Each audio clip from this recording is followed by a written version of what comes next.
Hello everyone. Today is the 11th of November, Armistice Day. It was at the 11th hour on the 11th day of the 11th month in 1918 that the guns fell silent, bringing to an end the cataclysm and convulsion, the horror and heroism that the First World War had been.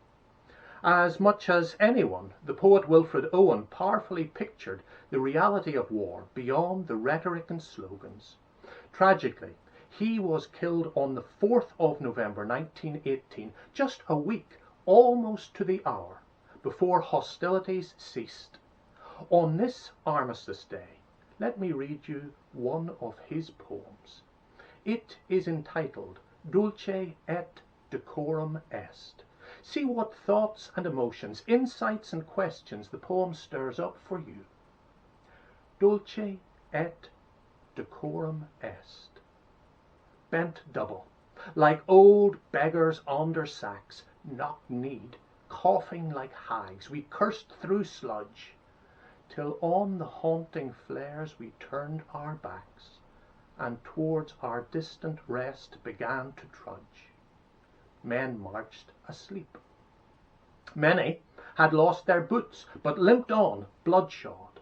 All went lame, all blind, drunk with fatigue. Death, even to the hoots of gas shells dropping softly behind. Gas? Gas! Quick, boys, an ecstasy of fumbling, fitting the clumsy helmets just in time.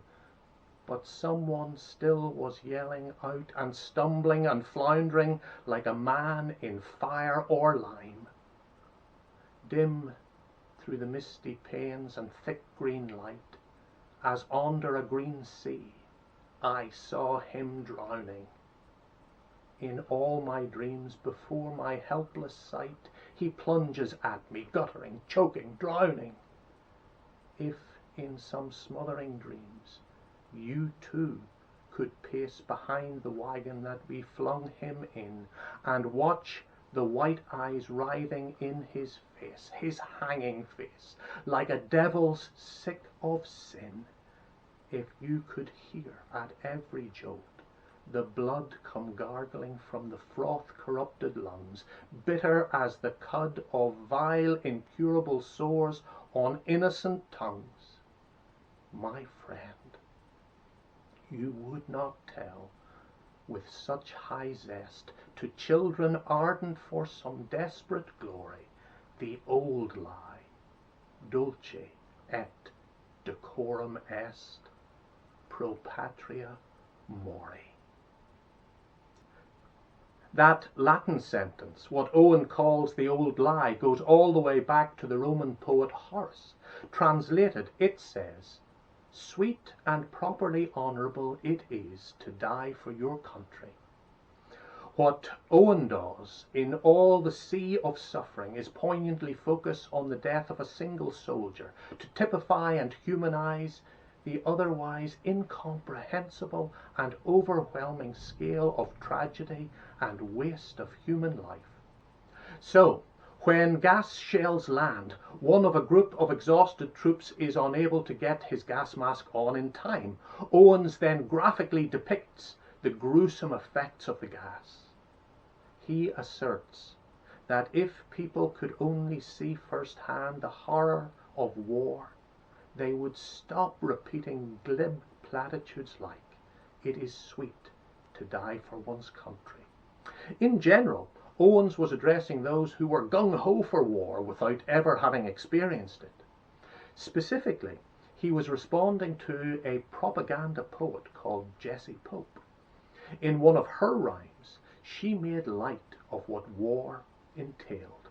She called it a game and encouraged young men not to lie low and be out of all the fun. You can see the grotesque contrast between this and lived reality. Una Wilson was a nurse in another war. She used her medical skills to help the democratically elected government of Spain in its struggle against Franco and his fascists in the 1930s. She was caring and committed. She was courageous, often nursing under fire. but she was under no illusions about the dreadful nature of war. In the course of a battle, she wrote home saying, "And so it goes on, day after day, this awful slaughter." Speaking of the soldiers, she continued, "We heal their wounds and back they go to the front to be shot to bits." She concludes, "How I hate war, hate it like hell. I feel tonight that I could never smile again." You know, the seeds and roots of war are deep within us.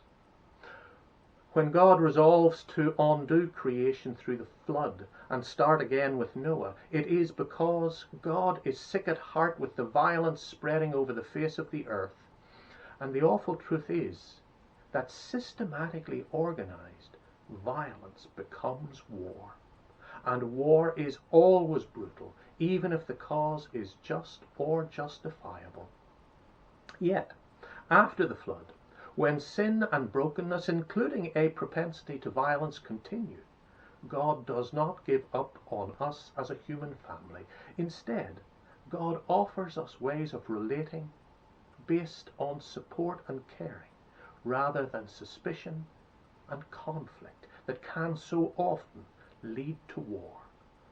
As part of this, God tells us throughout the Bible to pay attention to the vulnerable, to people like widows and orphans, refugees and asylum seekers. In Bandside, we do this two ways coming up to Christmas.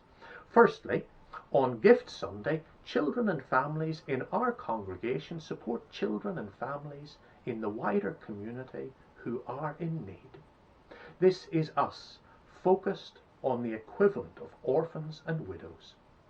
Secondly, over recent years, we in Bandside have provided Christmas food hampers for families faced with hardship over Christmas, many of them refugees and asylum seekers fleeing the effects of war. Please, be involved in both these forms of outreach.